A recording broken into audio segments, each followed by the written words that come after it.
Mr. President. Senator from Illinois. Mr. President, last week, the major leaders in the television and movie industries in the United States met with President Clinton, Vice President Gore, and in separate meetings with several of us in Congress to address the issues of glamorized violence and sexual exploitation. President Clinton and the industry leaders are to be congratulated for coming together, an indication that both the leaders of government and the industry take this issue seriously. Second, while I oppose the federal government mandating the V-chip and the rating President, could we have order in the chamber? Senator from Minnesota is correct. Senate will please come to order. Members will please take their conversations into the cloakroom. Thank the Senator. I thank the presiding officer and my colleague from Minnesota. Second, while I oppose the federal government mandating the V-chip and the rating system that goes with it, the fact that the industry has decided to address the pressure in the telecommunications bill for them to, quote, voluntarily set up a system rather than oppose the proposal in the courts will do some good. It is a signal to the American people that the industry is willing to show self-restraint and that good citizenship can prevail over the profits at any cost philosophy. My experience with this issue suggests that progress can continue to be made without government entering the constitutionally dangerous field of regulating content, and without the industry impairing either its profits or its effectiveness. But because this field that is entered is new in the United States for the industry, there will be some stumbling along the way.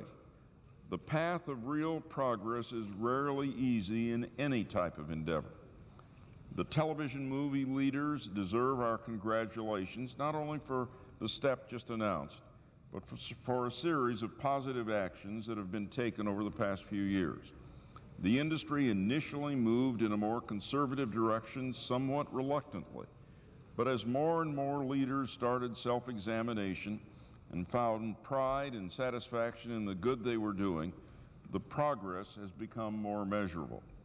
In 1986, when I began talking about violence on television, I was a lonely voice. The entertainment industry responded to my calls for a reduction in gratuitous and glamorized violence on television with almost universal denials of any link between violence on television and violence in our society. For even suggesting such a link, I was loudly and enthusiastically denounced by some.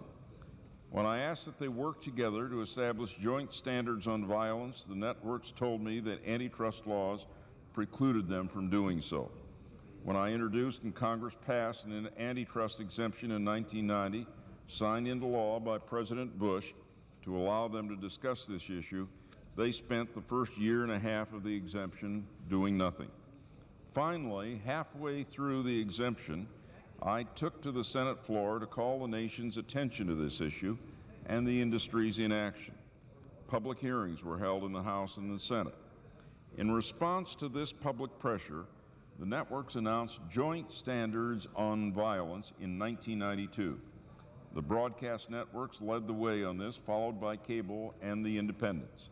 The standards they developed were not as strong as I would have liked, not as strong as the British standards, for example, but a positive step forward. In the summer of 1993, the networks established a parental advisory system, and they took significant non-public actions to change the shape of things. The president of one of the broadcast networks told me that he viewed a film they had paid $1.5 million for, and after viewing it, he decided that the network should take a loss and not show it because of its violence. When the officials of one network met, initially, one or two sharply criticized what I was doing. Then one of the officers asked the question, "Do you let your children watch what we are producing?" He reported that question changed the whole tone of the meeting and what they would produce in the future. Jack Valenti, head of the Motion Picture Association, and others arranged for me to meet with the Writers Guild and the Directors Guild, the creative people who helped to shape what we view. A few of them were hostile, some reluctant, and others clearly welcomed a slightly different thrust. In August of 1993, the first ever industry-wide conference on the issue of gratuitous television violence was held. At that conference, I urged the industry to select independent monitors, not censors, to make annual reports to the public about television programming. In early 1994, both the broadcast and cable networks announced they would do it and announced their selection for independent monitors. These monitors, the UCLA Center for Communication Policy and Mediascope, have now each issued their first annual reports. Many critics dismiss these monitors as pawns of the industry because the industry is paying for their work. These first reports clearly belie that suspicion. They are solid, critical examinations of television programming. They make concrete suggestions for ways to improve. The reports exceeded my greatest hopes. These studies show that television violence is still a problem, but the very existence of the report should encourage everyone concerned about this issue. The networks invested significant sums to fund this, and they have respected the independence of the monitor's work. Now the industry has proposed a voluntary rating system to provide the public with more information about their programming. I applaud this voluntary effort. The question is where we go from here.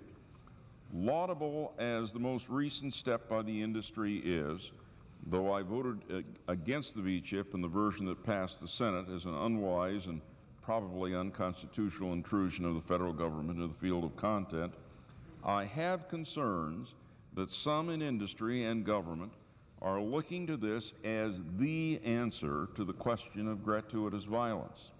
It will help concerned parents, and perhaps of greater influence, it will affect advertising for those who accept that form of sustenance. I have these concerns. One, it will take years before the V-chip is in most American homes.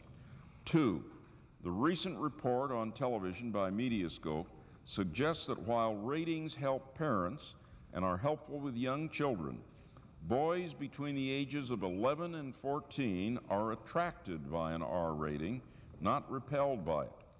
And if the study had included young people between the ages of 15 and 19, my instinct is that the R rating would prove to be even more of a magnet. Three, teenagers are mechanically very adept. Many will find their way around the V-chip, if by no other means, by going to a friend's home. Four, and most important, the homes that most need to use the V-chip will not use it. Children in high-crime areas watch half again as much television as in areas where crime is less prevalent. Too often, the children of those parents are desperately just trying to get by. And if watching more violence on television keeps the children off the streets, it will strike many parents as a reasonable trade-off. So I welcome the industry's considerable effort to assist the American public with ratings in the V-chip, but I view it as a mixed blessing. Let me close by issuing a challenge to the industry and to my colleagues. To the leaders of television, I applaud the progress you are making. Broadcast entertainment TV is measurably less violent than 5 years ago, and cable TV slightly less violent. If this progress continues, 10 years from now, people will look back on today's television as we now look back on old movies that have the heroes and heroines smoking and drinking heavily. Moving away from that stereotype did not hurt the movies and television, and it helped the American public. I urge all industry leaders to read the two fine monitoring reports that the broadcast and cable industries authorized. I particularly call your attention to the statistic in the more recent report that 73% of violence in entertainment television has no immediate adverse consequences for the perpetrators of the violence. The message to children and adults from that: violence pays. The same report notes that only 4% of violent programs emphasize an anti-violence theme. It should not be difficult for television executives to tell your writers and directors and other creative people to shift this emphasis. We don't need to wait for a V-chip for that. To my colleagues in government, I urge patience.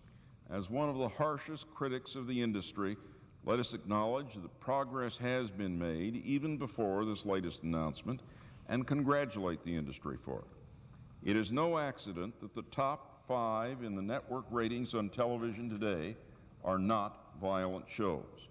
Let us applaud the progress that has been made and let the dust settle a little, viewing carefully and not emotionally where we are, and not pass more legislation at this time.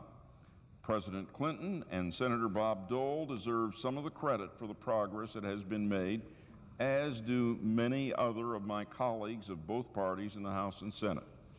Periodic hearings should be held to determine what is happening, but let us not derail a train that is now headed in a better direction. Mr. President, I yield the floor. I question the presence of a quorum. The clerk will call the roll.